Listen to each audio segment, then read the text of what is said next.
Hello guys, it is me again, and once again we are going to be reading Racing in the Rain. When last we left off, we were talking about who Danny was, and about Enzo, the dog, and about Enzo. So let's get reading. But I can't let these feelings get in the way of my grand plan. After this happens, Denny will be free to live his life, and I will return to Earth in a new form as a man. And when I return, I will find him and shake his hand and comment on how talented he is. Then I will wink at him and say, Enzo says hello, and turn and walk quickly away. Do I know you? He will call. Have I met you before? After the bath, he cleans the kitchen floor while I watch. He gives me my food, which I eat too quickly again, and sets me up and while he pretends. How about a tape, he says. Yes, a tape, I reply, but of course he doesn't hear me. He puts in a video from one of his races and he turns it on and we watch. It's one of my favorites. The racetrack is dry for the pace lap. Then, just after the green flag is waved indicating the start of the race, there is a wall of rain, a torrential downpour that engulfs the track. All the cars around him spin out of control, and he drives through them as if the rain didn't fall on him. It's like he had a magic spell that cleared the water from his path, just like the 1993 Grand Prix of Europe, when Senna passed 4 cars in the opening lap, and these were the best ship drivers and their championship cars. Schumacher, Wendlinger, Hill, and Prost. He passed them all like he had a magic spell. Denny is as good as Ayrton Senna, but no one sees him because he has responsibilities. He has his daughter, Zoe, and he had his wife, Eve, who was sick until she died. And he has me. And he lives in Seattle when he should live somewhere else. And he has a job. But sometimes when he goes away, he comes back with a trophy and shows it to me, and tells me about all his races and how he's shown on the track.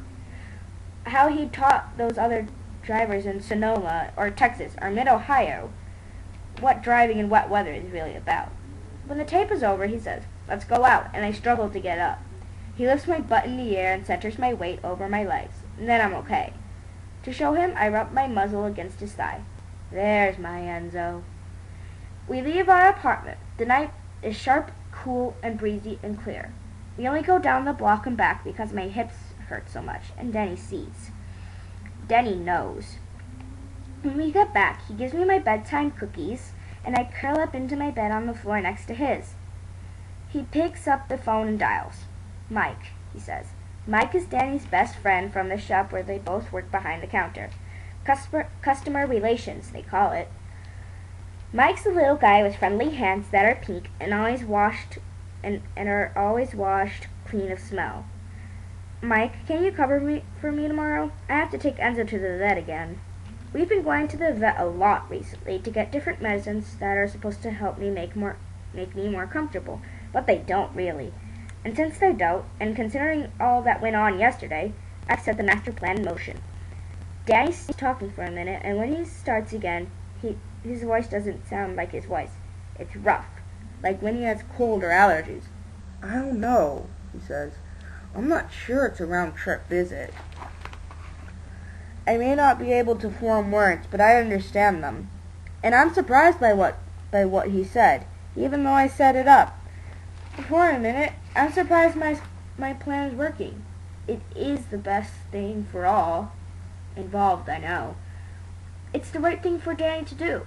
He's done so much for me my whole life. I owe him the gift of setting him free. Letting him What's wrong with that? He picked me out of a pile of puppies, a tangled, rolling mess of paws and ears and tails. We were behind a barn in a smelly field near a town in eastern Washington called Spangle. I don't remember much about where I came from, but I remember my mother. She was a big Labrador who could walk slowly across the yard as my litter mates and I chased after her. Honestly, our mother didn't seem to like us much, and she was fairly indifferent to whether we ate or starved. She seemed relieved whenever one of us left. One fewer yipping puppy tracking her down to drain her of her milk. I never knew my father. The people on the farm said that told Danny that he was a shepherd poodle mix, but I don't believe it. I never saw a dog that looked like that on the farm. The lady was nice, but the alpha man, the guy in charge, was mean. He would look you in the eye and lie, even if telling the truth was just as easy. He went on at length about the differences in intelligence of dog breeds. He firmly believed that shepherds and poodles were the smart ones, but the Labradors were more gentle. Therefore, a puppy would be more desirable and more valuable if it was a mix of these breeds. All a bunch of junk. Everyone knows that shepherds and poodles aren't especially smart. They're responders and reactors, not independent thinkers.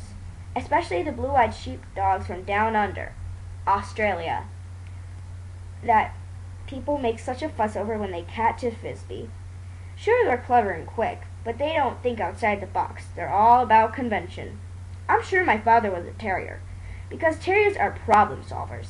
They'll do what you tell them, but only if it happens to be in line with what they wanted to do anyway. There was a terrier like that in the farm, an Airedale. Big and brown, black, and tough. No one messed with him. He didn't stay with us in the gated field behind the house. He stayed in the barn downhill by the creek, where the men went to fix their tractors. But sometimes he would come up the hill, and when he did, everyone steered clear.